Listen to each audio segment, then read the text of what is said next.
मनोर पालघर रस्त्यावरील भुलानी स्टील या कंपनीत कामावर असलेल्या आपल्या वडिलांना जेवणाचा डब्बा द्यायला गेलेला सत्यम त्रिपाठी हा 17 वर्षीय मुलगा बेपत्ता झालाय। ज्या दिवशी तो आपल्या वडिलांना डब्बा द्यायला गेला होता त्या दिवशी त्याचे वडील अनिल त्रिपाठी यांनी एक वडील या नात्यानं सत्यमला जास्त मोबाईल न वापरण्याची ताकीद दिली होती। तेव्हापासून तो बेपत्ता झालाय, तर आजपर्यंत तो घरी परतलाच नाही। सत्यम हा मनोरच्या रईस नगरी येथील जनता कॉलनीत आपल्या कुटुंबियांसोबत राहत होता, मात्र अचानकच तो बेपत्ता झालाय। यामुळे त्याच्या कुटुंबियातील आई वडील बहीण चिंतेत आहे। सत्यमच्या कुटुंबियांनी मनोर पोलीस ठाण्यात तक्रार दाखल केली आहे, मात्र आता पोलिसांना सत्यमचा शोध लावण्यात कधीपर्यंत यश मिळेल हे पाहावं लागणार आहे। मात्र एक आई म्हणून आपला मुलगा परत येईल या आशेने ती माऊली सत्यमची वाट पाहत आहे।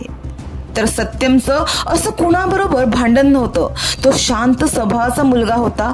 मात्र जर त्याला वडिलांच्या बोलण्याचा इतका राग आला असेल आणि तो कुठे रागात निघून गेला असेल तर त्याने परत आपल्या घरी यावे।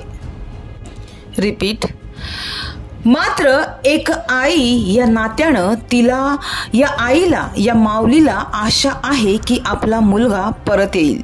या आशेने ही माऊली सत्यमची वाट पाहत आहे। तर सत्यमचं असं कुणाबरोबरच भांडण नव्हतं, तो शांत स्वभावाचा आहे। मात्र जर त्याला वडिलांच्या बोलण्याचा इतका राग आला असेल आणि तो कुठे रागात निघून गेला असेल तर त्याने परत आपल्या घरी यावे, कारण आई वडिलांचा आपल्या आयुष्यात खूप महत्व आहे। आई वडिलांचं आपल्या आयुष्यात खूप महत्व आहे।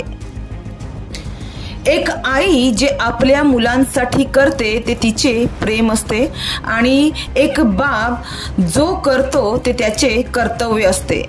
तो मुलाच्या सुखाचे स्वप्न बघतो। बाप हा बाप असतो याची जाणीव असायला हवी। त्यामुळे सत्यमनं घरचा रस्ता धरून घरी यावे किंवा तो सुखरूप आहे हे त्याने कळवावे, अशीच त्याच्या कुटुंबियांची इच्छा आहे। कभी नहीं, ये फर्स्ट टाइम गया है? पहला टाइम है, कभी नहीं गया। पापा यही चाह रहे हैं कि आ जाए। अच्छा, कहीं पे हो आ जाए। घर में उसके पापा उसको कभी ऐसा कुछ डांटते थे? ऐसा कुछ नहीं, नहीं, कोई कुछ नहीं डांटता था।